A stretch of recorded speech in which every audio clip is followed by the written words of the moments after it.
Tips nomor 28. Pentingnya mempelajari sejarah perubahan. Kita memasuki era perubahan serta peluang yang sangat besar. Bagi beberapa orang, era ini menjadi saat-saat yang terbaik, sedangkan bagi yang lain akan menjadi saat-saat terburuk. Robert T. Kiyosaki. Keterangannya, seperti hukum alam yang ada siang dan malam, panas dan dingin, hujan dan terang, pasang dan surut. Yang abadi di dunia ini hanya Tuhan dan perubahan itu sendiri.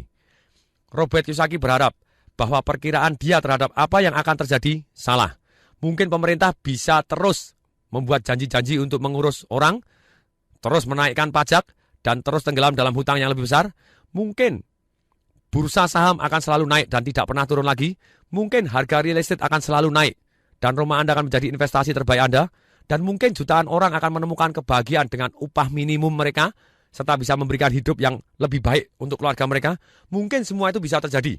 Tapi menurut Robert Kiyosaki, tidak mungkin kalau kita melihat dan berpatokan kepada sejarah. Menurut sejarah, kalau orang hidup sampai umur 75 tahun, mereka akan mengalami 2 resesi dan 1 depresi. Para baby boomer telah mengalami 2 resesi, tapi mereka belum mengalami depresi. Mungkin tak akan pernah depresi lagi, tapi menurut sejarah tidak begitu.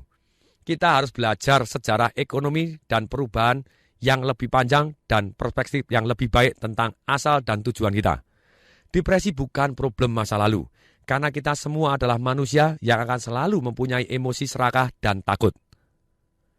Dan ketika rasa serakah dan rasa takut tadi bertabrakan, maka seseorang akan mengalami kerugian besar. Emosi berikutnya adalah depresi. Depresi terdiri dari 2 emosi manusia. 1 marah, yang kedua sedih.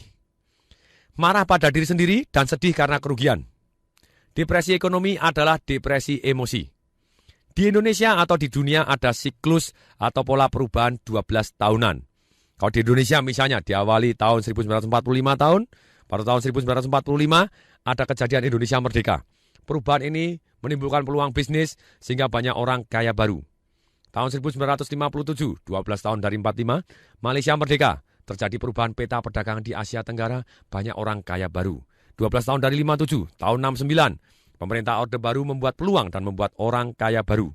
Tahun 81, 12 tahun dari 69, terjadi booming saham di Asia Tenggara, sehingga monyet pun tidak perlu orang pintar yang membeli saham akan kaya. Tahun 93, terjadi booming seperti Indonesia, membuat orang kaya baru karena booming properti. Kemudian tahun 2005 dan seterusnya ini di Indonesia, Singapura, Malaysia tampil pemimpin baru, perubahan yang akan membuat orang kaya baru. Kenapa?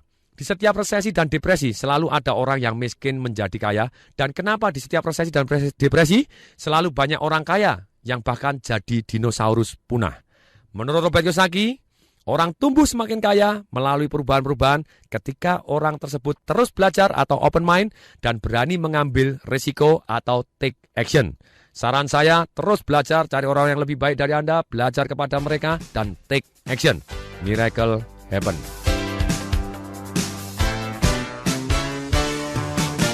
Demikian, semoga bermanfaat. Saya Tung Desem Waringin mengucapkan salam dahsyat.